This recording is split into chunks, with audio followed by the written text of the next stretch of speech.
Vamos mergulhar hoje em um dos crimes mais chocantes e comentados do Brasil no comecinho do século XX. É uma história de amor, de abandono e, principalmente, de uma vingança calculada nos mínimos detalhes que parou o país. Imagina a cena. São Paulo, 1909. Acontece um assassinato brutal. Mas o que realmente deixou todo mundo de queixo caído não foi nem o crime em si, mas quem estava por trás dele. É isso que a gente vai entender agora. E aqui está a grande questão que ronda esse caso todo. O que poderia levar uma professora, que era vista como um pilar da comunidade, a cometer um ato tão extremo, tão violento? A resposta, como a gente vai ver, está escondida num passado de muita dor e desespero.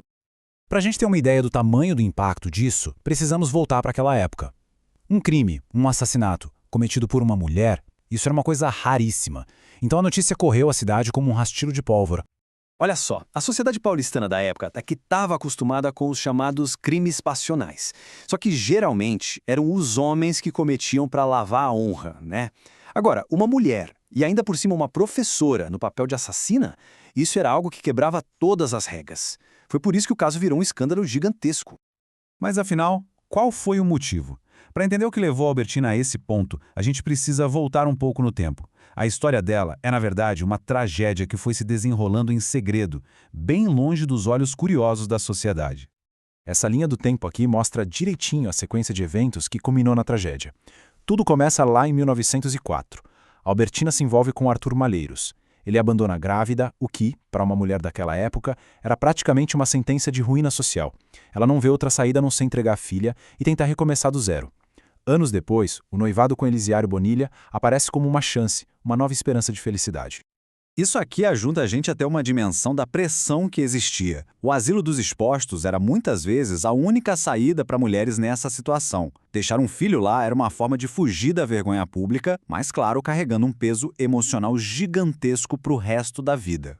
Bom, o que parecia ser um recomeço feliz estava prestes a se transformar em um pesadelo. Uma confissão, feita em plena lua de mel, muda o rumo de tudo e dá o pontapé inicial para um plano de assassinato.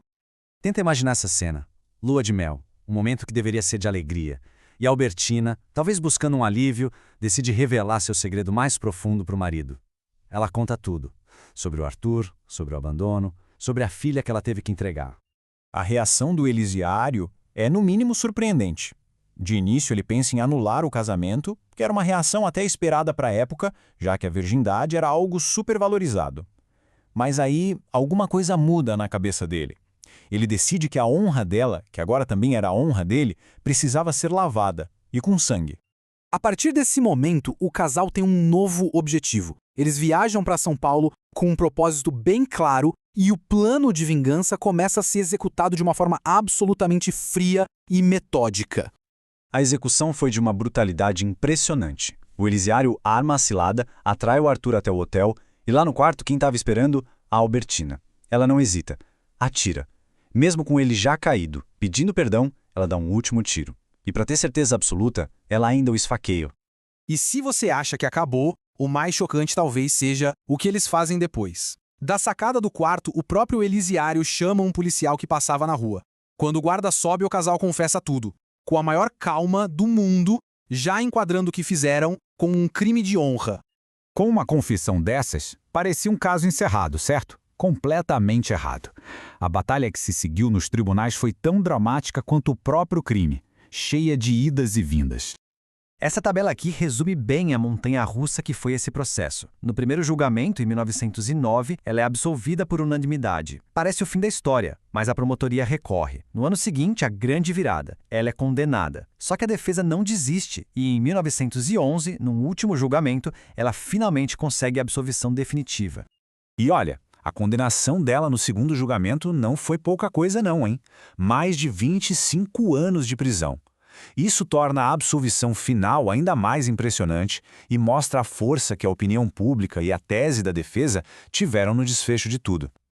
Ah, e o Elisiário, o marido e cúmplice, ele também foi a julgamento, 2 vezes, e nas 2 foi considerado inocente. Essa absolvição final não foi só um veredito. Ela marca uma virada completa na percepção que o público tinha da Albertina. A assassina confessa passa a ser vista de um jeito totalmente diferente pela sociedade. E a imprensa teve um papel fundamental nessa transformação. Os jornais de todo o país cobriram o caso de perto. E a narrativa que acabou pegando foi a de uma mulher que, cometeu um crime, mas que estava acima de tudo defendendo sua honra. Ela virou uma espécie de heroína popular. O impacto desse caso durou muito tempo. Ele fez as pessoas questionarem o papel da mulher na sociedade, fortaleceu essa ideia polêmica do crime de honra, mostrou o poder gigantesco que a mídia tinha e, inclusive, gerou debates que acabaram influenciando mudanças na lei penal anos depois. E assim a gente chega ao fim dessa história. O caso de Albertina Barbosa nos deixa com uma pergunta bem complexa, né? A absolvição dela foi um ato de justiça? Um reconhecimento de todo o sofrimento que ela passou? Ou foi só um reflexo de uma sociedade daquela época, uma sociedade onde a honra parecia valer mais do que a própria lei? A resposta talvez diga muito mais sobre os tempos em que eles viviam do que sobre o crime em si.